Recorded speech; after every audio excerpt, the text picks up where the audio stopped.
Anytime someone mentions a water leak or water event at their home, the first thing that they're usually concerned about is mold. Why is mold so concerning to so many individuals? And what can you do about it?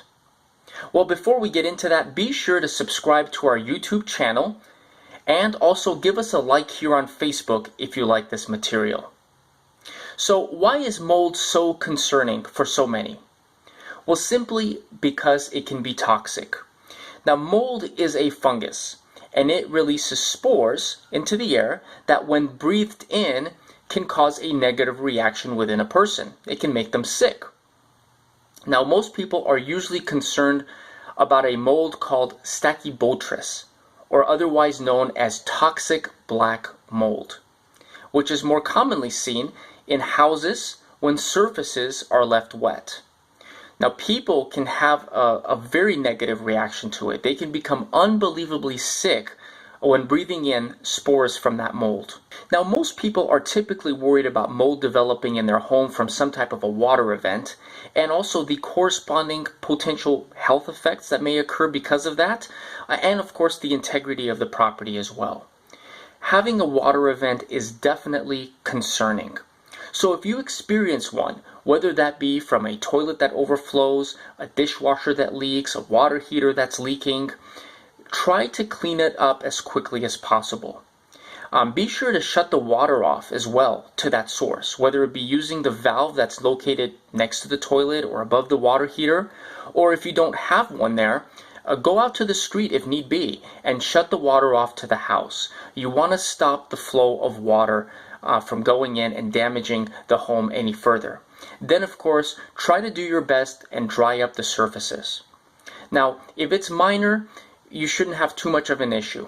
However, if you experience a more significant water event, perhaps maybe you were out of town for a prolonged period of time and you notice that now there's water inside of the property, or perhaps after a long day of work you notice that there's a significant amount of water came out from some type of a leaking valve or leaking appliance, you will want to contact your insurance company right away and get a referral to a remediation company.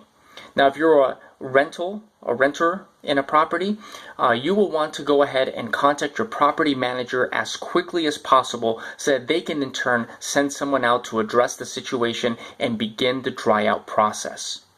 Now, why do you want to keep the process moving fairly quickly on this? Well, because mold can develop within 72 hours on a surface that has been left wet, such as your drywall.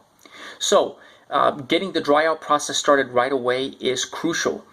This may involve a remediation company setting up some blowers in the home to run air over the drywall, over the floors, to dry them out as quickly as possible.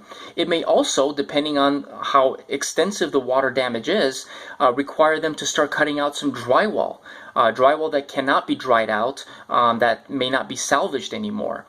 So be prepared for those steps to be taken.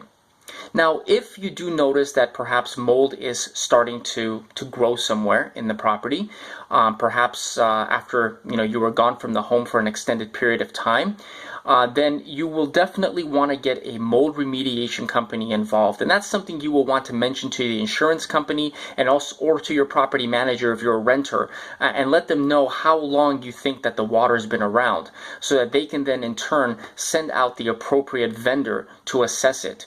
A mold remediation company will then be able to run tests to see if there's a higher than normal mold spore count in the air and be able to make the appropriate recommendations to you.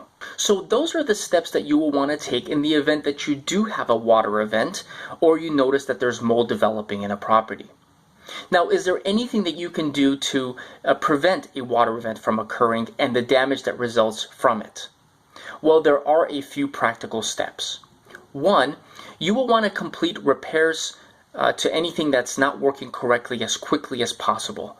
So for example, if you notice that that kitchen faucet is starting to develop a leak that's dripping into the cabinets below, do more than just put a water bucket underneath the cabinet to catch the water and view that as your permanent repair. Be sure to contact the repairman or even your property manager to get it addressed correctly. Now, two, If you are planning on going on vacation, be sure to shut the water off to the toilet and to the faucets and to anywhere else that you have access to a valve. You may even want to check your garage for a main water valve that will shut off water to the entire interior of the home. Try to avoid shutting off the water at the street though, because that will usually also control the water to your landscaping, and you don't want any of the landscaping to die because of a lack of water. And 3, if you do experience a leak, be proactive.